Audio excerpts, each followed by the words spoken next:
This is a lecture, our second lecture on Model Rule 1.9, which is about conflicts of interest and specifically about duties to former clients. Just to recap, we have an A, B, C section of Model Rule 1.9, and A deals with what happens when you're done representing one client for whatever reason. They fired you, you withdrew, you ended the representation, and now you're representing the other party in basically the same matter or a closely related matter. And then B and C are about using confidential information, and essentially they are duplicative, I think, of the confidentiality rule 1.6.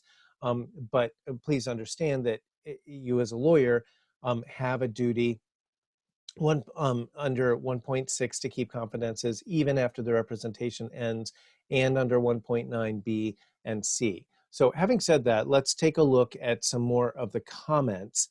And here we're going to look at comments 2 and 3 in the ABA model rules to 1.9. Comment 2. The scope of a matter depends on the facts of a particular situation or transaction. The lawyer's involvement in a matter can also be a question of degree. In some ways, for you as a student, this is good news, bad news. If you were looking for a bright line rule about what counts as the same matter or substantially related matter, basically saying in comment 2, this is a case-by-case scenario, very fact-intensive question, and there is no like rigid bright line rule for this. And so that's the bad news, is you're going to have to deal with a little bit of uncertainty, and it also means that in practice there's room to argue, right? Or you're going to face a dilemma sometime, like, is this a close enough related matter that it would come under 1.9? And there's going to be some uncertainty or blurry lines at the margins. The good news is that it makes the ambiguity here, or uncertain open-endedness, makes it difficult for the bar examiners to draft a multiple choice question about comment 2. So just to keep that in mind. Now, when a lawyer has been directly involved in a specific transaction, subsequent representation of other clients with materially adverse interests in that transaction is clearly prohibited. And so if this is if we're talking about transaction work and we're talking about the same contract, obviously you drafted a contract for one party, and we're not going to let you contest it, the contract for one of the other parties to that contract. So we're going to have clarity at the core of a related matter, if it's the same lawsuit or something like that. The problem is, as you probably know by this point in your law school career, we have a lot of times where we have a case and then we have a whole bunch of kind of related litigation or cases about that same matter. So let's go to the counterexample. On the other hand, a lawyer who recurrently handled a type of problem for a former client is not precluded from later representing another client in a factually distinct problem of that type, even though the subsequent representation involves a position adverse to the prior client. Now, I put in bold print and underlined your big takeaway for, if you don't get anything else out of this video, this is the comment that you need to get from this part of this lecture. The underlying question is whether the lawyer was so involved in the matter that the subsequent representation can be justly regarded as a changing of sides in the same matter in question. And that is your rule of thumb for dealing with multiple choice questions on my exam or the MPRE. Ask yourself, after you read the hypothetical, is it pretty arguable? Does it seem like the lawyer has switched sides in the same matter? And if so, that violates 1.9. If not, probably not. Now, what was this counterexample that they ambiguously referred to in the paragraph above here? Let's say that you're a lawyer and you do a landlord-tenant law, right? And so, or you represent landlords, and so the people that own big apartment buildings or apartment complexes and so forth, and you do their eviction cases for a few years, and then you leave and you start a firm, and because of your knowledge, you decide to start representing tenants in housing court who are being evicted by their landlords. And lo and behold, someday a tenant comes to you and the landlord that they're being evicted by and they want you to challenge the eviction is your former client who you represented when you were at the landlord firm.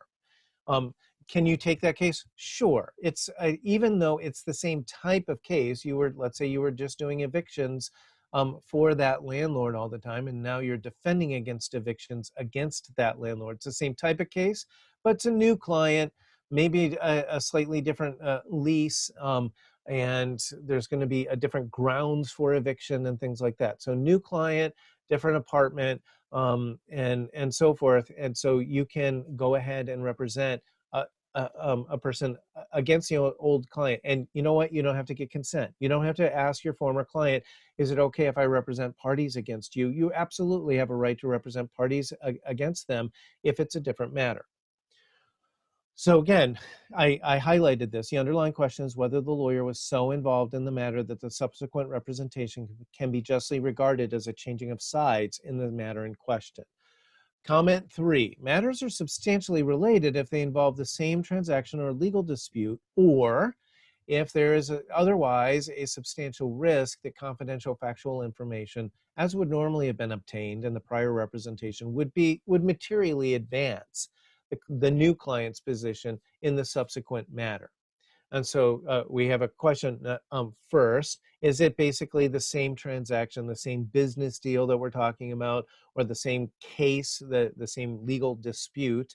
That would be the first part. Or is there some reason that you got some factual information that's going to make the new case a slam dunk against your former client? And then that kind of wades us into the duty of confidentiality and that you're not supposed to do that.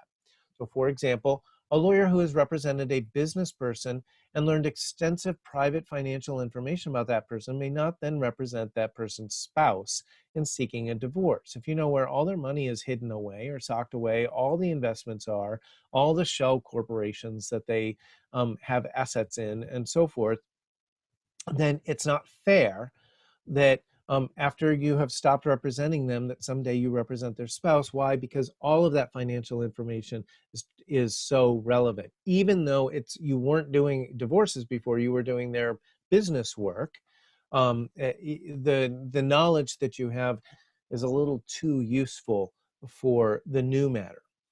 Similarly, a lawyer who has previously represented a client in securing environmental permits to build a shopping center would be precluded from representing neighbors seeking to oppose rezoning of the property on the basis of environmental considerations. However, the lawyer would not be precluded on the grounds of substantial relationship from defending a tenant of the completed shopping center in resisting eviction for non-payment of rent. So you represent someone who's putting in a shopping center, and you know what? That's going to involve getting a bunch of permits from state and federal agencies for all sorts of stuff like the land use, the water runoff from the parking lot, and things like that. So even in a place like Houston where we don't have zoning, we still have federal environmental regulations about rainwater. Where does the rainwater go when it pours on the parking lot? You can't just drain it onto your neighbor's property and so forth. So you have to get permits. And then if you think about it, some of those permits are going to relate to the strain on the infrastructure. How much are you using up the city's water and sewer, traffic on the roads, and so forth, and other types of public health issues. And so the local and state and federal permits you got are related to those. Now, if you have a concerned neighbors group get together and say, we don't want this, we don't want the, here in Houston, we had this big controversy over the Ashby high rise, right? We don't want this. What are they going to be complaining about? The very same types of things, right? Increased traffic, increased congestion and noise, and more litter and garbage everywhere, and so forth. And so there's a lot of overlap there. You can't represent the NIMBY group, the Not in My Backyard group, who's challenging the development. On the other hand, let's say someday somebody comes in and says, I'm being evicted and I want you to represent me, and they're being evicted by the same person whose permits for construction you helped them obtain many years prior. There's no real relationship, and so that's okay, and you wouldn't need to get consent or anything like that to represent the tenant. Continuing with comment 3, information acquired in a prior representation may have been rendered obsolete by the passage of time. In the case of an organizational client, general knowledge of the client's policies and practices ordinarily will not preclude a subsequent representation. On the other hand, knowledge of specific facts gained in a prior representation that are relevant to the matter in question ordinarily will preclude such a representation. So, first of all, if you represented someone 20 years ago, and I know if you're still in law school, it's hard to imagine that someday you'll have been a lawyer for 20 years, but it's going to hit you before you know it once you get out. Well, lawyers are busy and time kind of flies. And so all of a sudden, you have a matter and you barely remember this because it was a case you worked on when you first graduated from law school, when you were a new lawyer, and so forth. And the information you learned then could be obsolete, right? There's a lot of turnover maybe at the place of business. I can even places with low turnover, for example, a law school faculty where people often work well past the typical retirement age and so forth. If you come back 10 years later, there's a significant turnover. Professors who aren't there anymore, new professors, people turn over in the dean suite and things like that. And some corporations, it's even more drastic, right? So it's pretty easy if 10 years have gone by or 20 years that nobody you know still works for that company, let's say. And now, if you had an organizational client like a corporation or a government agency, it's not a big deal that you kind of understand a little bit about their policies and practices.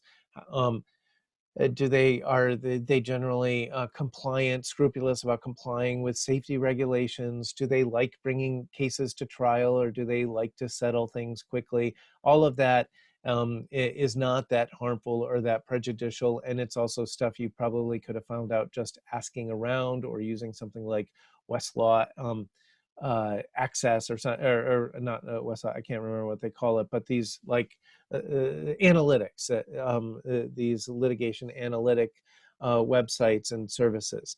On the other hand, very specific things that you may need to know about the inner workings of the office or deep dark secrets that the management has or something like that. A case that they settled quietly and got an NDA about, and you know about it, but nobody else does. That type of thing could be prejudicial. Continuing with comment 3, a former client is not required to reveal the confidential information learned by the lawyer in order to establish a substantial risk that the lawyer has substantial confidential information in the subsequent matter. In other words, when they file a motion to have you disqualified, the burden is not on them. The burden is on you, right, as the lawyer, to show that you don't have any useful information. We're going to presume, because of the prior representation, that you probably do. A conclusion about the possession of such information may be based on the nature of the services the lawyer provided to the former client and information that would, in ordinary practice, be learned by a lawyer providing such services. And so we understand that years later, when a former client brings a disqualification motion and says he shouldn't be able to be the lawyer for the opposing party because he used to represent me, we're allowed to make inferences about, well, what was the matter that you represented them on? And is it something really involved where you would have gotten a lot of personal financial information and things like that? Or was it something really kind of perfunctory, like you filled out some paperwork, some government forms, checked some boxes, and sent and filed things with a government agency for them, and so maybe you really don't know them that well. There's people you will find when you're in practice that you could do simple legal work for, and on a matter, and you don't really know them. You don't know what they like. You don't know which political party they align with. You don't know if they're married or single or anything like that. And so we're going to ask what you represented them, and then we're going to make inferences based on what it's like for most lawyers doing that case, how deep they get into the details of this client's life and business. Wow, this is a really hard to read slide. And this is our review question. And what I'm going to suggest you do, instead of tediously reading this to you, is that you pause the video, read the question, and see if you know the answer. And if you don't, then I would suggest you rewatch the video. But this is a little quiz question. It's not from the books, from my Glannon Guide or my MPRE practice question book, but it relates to the material that we've covered. So I would suggest you pause the video before you kind of sign off. We are at the end. Read the question, see if you can answer it.